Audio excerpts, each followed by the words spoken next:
vous venez de manger peut-être un peu trop, peut-être sans sensation de faim, peut-être en vous sentant complètement déconnecté. Et maintenant, vous êtes là, avec cette sensation familière qui remonte, la culpabilité, l'agacement, cette petite voix qui commence déjà à analyser, disséquer, critiquer, juger. Stop. Ce que je vais vous dire va peut-être vous surprendre, mais on va rien analyser du tout. Aujourd'hui, on va juste respirer. Et ce sera déjà très bien comme ça. Bonjour ou bonsoir, bienvenue dans cet épisode de Dans la poire. Je vous retrouve en début de semaine, toujours en ne sachant pas si le rythme hebdomadaire reviendra ou pas, tiendra ou pas, parce que c'est celui-là qui m'avait mis dans le burn-out et ça, on n'en reveut plus. Donc là, j'ai bien dormi ce week-end, je me suis bien reposé, j'ai pris du temps lent, du temps long. Après ma première au théâtre Clavel à Paris 19e, j'ai senti des fleurs toute la journée, j'ai respiré, marché et j'ai une petite idée hier soir à propos du timing. Et cette idée, je vais vous la transmettre aujourd'hui. Alors, vous savez, quand une émotion nous traverse ou une sensation, comme le stress, la solitude, l'ennui, cette espèce de vide qui n'a pas vraiment de nom, mais on sent qu'il y a quelque chose dans l'air qui n'est pas comme d'habitude, eh bien notre cerveau, il bascule dans un mode particulier, un mode où il cherche avant tout à nous protéger, à nous soulager, et c'est plutôt cool. Dans ces moments-là, c'est plus vraiment la partie rationnelle qui commande, c'est celle qui réagit, qui ressent, qui recherche du réconfort, et elle a plutôt raison de le faire. J'entends bien qu'on n'a pas juste un cerveau droit, un cerveau gauche, un mode rationnel, un mode de la pensée, c'est bien plus complexe que ça. En tout cas, c'est ce qu'a démontré la science à ce jour. Alors, vouloir comprendre maintenant, là, tout de suite, vouloir se raisonner, c'est un réflexe qui est très compréhensible en mode, mais tiens, pourquoi je viens de faire ce que je viens de faire ? Mais c'est aussi un peu comme essayer d'expliquer calmement à quelqu'un qui pleure pourquoi il ne devrait pas pleurer ou communiquer avec un ado qui est au pic de sa crise d'ado. S'il en fait une, eh bien, ça marche pas. Et surtout, ça sert à rien et on reste incompris dans ce qu'on vit, dans ce qu'on traverse. Ce que je voudrais vous dire aujourd'hui, c'est que vous n'avez pas forcément besoin de tout décortiquer dans l'instant. Vraiment. Ce dont vous avez besoin, me semble-t-il, c'est d'abord de laisser cette vague passer. Laisser cette vague passer qui est peut-être un peu plus froide, un peu plus inconfortable, un peu plus puissante que les autres. L'idée, c'est de ne pas nager à contre-courant, justement, de prendre le temps que ça prend, 1 heure, une soirée, parfois quelques jours. Et quand vous sentirez que vous respirez mieux, que cette tension dans la poitrine s'est un peu desserrée, alors oui, peut-être là, vous pouvez regarder ce qui s'est passé avec peut-être un peu plus de... comment dire de calme, en fait. Voilà. Même avec de la distance et pourquoi pas de la douceur. De toute façon, ça passe, tout passe. Hein. Vous observez bien que vous n'êtes pas en colère ou pas triste ou pas ennuyé 24 heures sur 24 pendant 3 semaines d'affilée, toutes les secondes de votre vie. Sinon, vous seriez probablement invivable pour vous et les autres. Et donc, il y a bien des moments qui deviennent plus neutres. Et c'est justement ces moments-là sur lesquels on bosse. En attendant, vous pouvez juste faire du mieux que vous pouvez avec ce que vous avez. Et faire du mieux que vous pouvez, oui, peut-être au début, ça peut vouloir dire défoncer un paquet de chips ou un paquet de biscuits. Si les ressources que vous avez, là, maintenant, tout de suite, ne permettent pas autre chose. L'idée, bien sûr, c'est d'ouvrir le range, d'élargir un petit peu les possibles du comportement alimentaire, bien sûr, mais c'est un truc qui se fait sur la durée et pas seulement sur une fois ou deux. Donc sur le moment, arbitrer, lutter et nager à contre-courant, c'est un réflexe, mais factuellement, on perd du temps, on perd de l'énergie et on se juge parce qu'on n'a pas été capable de tenir ce qu'on s'était dit qu'on tiendrait. Ce moment plus calme, plus doux, il viendra. Celui où vous sentirez que, tiens, je suis un peu plus disponible pour comprendre ce qui s'est passé. Comprendre, si possible, sans juger ou sans juger trop fortement.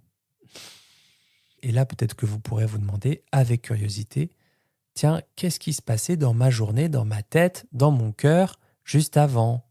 Comment était mon corps ? Est-ce que j'avais faim ? Est-ce que j'avais faim de quelque chose d'autre ? Est-ce que j'avais une envie ou un besoin de faire passer ce moment délicat ? Et de quoi j'avais besoin, au fond ? Est-ce que j'avais besoin de réconfort, de décompresser un moment, de me sentir moins seul, de finir ces dossiers clients qui me font tous leur retour en même temps et qui me demandent une réponse absolument dans l'heure. Est-ce que j'ai mangé pour me donner du courage là, à ce moment-là? Est-ce que j'avais besoin, moi, de m'encourager peut-être? Ouais, peut-être. C'était peut-être normal si j'ai associé me donner un petit coup de courage et si en même temps j'avais besoin d'encouragement, bah ouais, c'est plutôt logique que j'ai mangé pour cette raison-là finalement. Et la prochaine fois, qu'est-ce que je peux faire de bon pour moi si j'ai vraiment besoin d'encouragement? Est-ce qu'il y a une ressource que je peux connecter facilement? Quand on est en mode pourquoi j'ai fait ce que j'ai fait, c'est pas possible, je sais et pourtant je le fais pas, c'est nul, etc. En fait, on est bien occupé à se juger, ça on est très doué pour ça, mais pas pour reprendre le fil, retisser le fil. Or, c'est précisément ce qui compte et ce qui est le plus important et le plus impactant pour mener une vie de mangeur, de mangeuse plus douce, plus libérée. Eh bien, c'est ce lien à retisser avec patience, avec douceur, entre ce que vous ressentez et ce que vous mangez.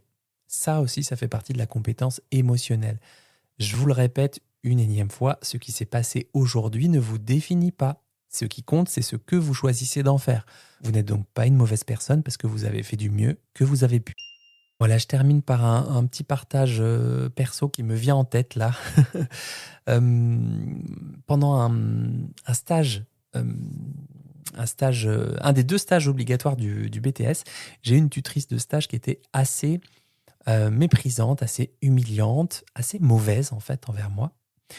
Et à partir du 2e jour de stage, j'ai commencé à compter mes heures. Il me restait quand même 5 semaines, mais je comptais mes heures. Je mettais un timer dans mon téléphone et je ne faisais que les horaires, tous les horaires, mais rien que les horaires. Et j'avais mon timer. Il me reste 3h58 et X secondes. Il me reste 3h58 et X moins 1 seconde. Vraiment, je me disais, allez, let's go. On, on fait passer le temps parce que c'était très, très dur. Et les jours où j'étais sous sa supervision, je prenais systématiquement des frites à la cantine. Mais vraiment, ouais, tout le temps. Et des desserts. Et là aussi, d'ailleurs, elle me jugeait aussi sur ce choix alimentaire. Ah bon, ah bah bravo pour un futur diète, voilà, des frites tout le temps. Ah bah bravo, bah bravo. Et moi aussi, d'ailleurs, je me jugeais. Je me disais, franchement, tu pourrais faire mieux, tu pourrais faire plus équilibré, tout ça. Mais sur le moment, j'avais besoin de chaud, de gras, de salé, de fondant, mais vraiment un truc réconfortant. Et je l'ai refait jour après jour pendant ces 5 semaines. Derrière tout ça, mon vrai besoin, c'était d'être réconforté et d'être compris dans ce que je traversais. Quand après j'ai eu mon diplôme, je me suis pas dit, bah, tiens, en fait, avec le recul, tu avais vraiment besoin de frites. Non, j'avais juste besoin d'être réconforté et de douceur, quoi. En fait, si tous les midis, il y avait une figure bienveillante de mon entourage qui était venue me serrer dans les bras, me dire c'est normal d'être sous pression, c'est normal de ne pas pouvoir donner le meilleur de soi dans ces conditions, c'est logique de manger des frites et des desserts tous les jours dans ce contexte, tu fais du mieux que tu peux avec ce que tu vis là maintenant, ben, si j'avais eu ça, peut-être que j'aurais mangé des frites, peut-être pas autant, ou en tout cas pas sur ce mode-là, ça c'est sûr. C'est, c'était, c'était dur ces semaines en vrai. Ça me,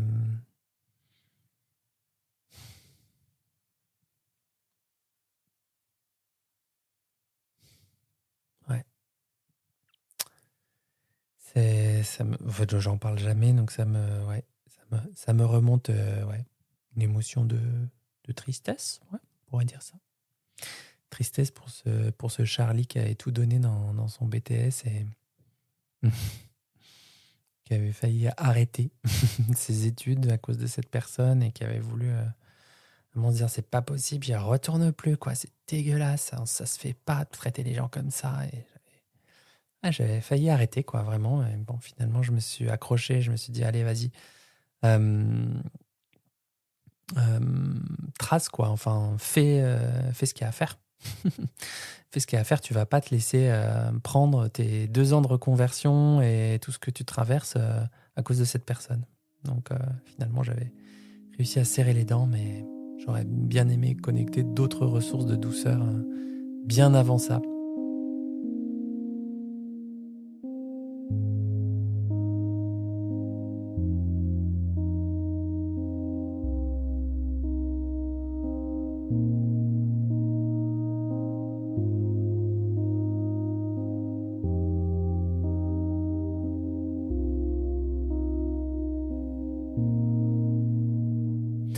Voilà, c'était un épisode assez court, un peu spontané vers la fin là.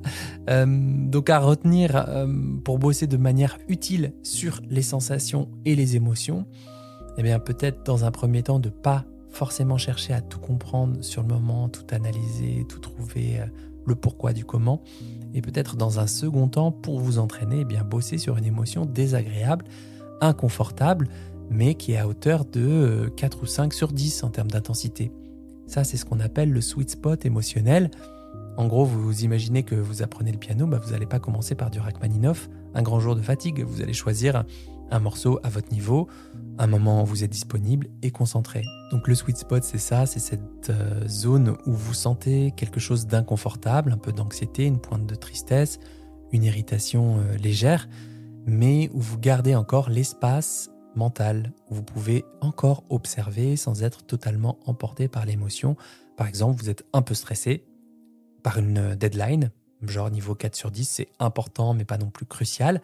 Eh bien, au lieu de foncer vers le frigo, de scroller sur votre téléphone ou d'avaler n'importe quoi, peut-être prenez 30 secondes, respirez calmement, observez ce qui se passe en vous, et puis peut-être prenez le temps d'identifier, tiens, oui, ça c'est de l'anxiété, je la sens dans ma gorge qui se serre. Ah ouais, peut-être que j'ai besoin de me rassurer. Puis si ça marche pas, comme je vous ai dit, vous pouvez aussi le faire à distance, plusieurs dizaines de minutes, plusieurs heures après ce passage-là difficile à vivre. Et là, à ce moment-là, vous avez le choix.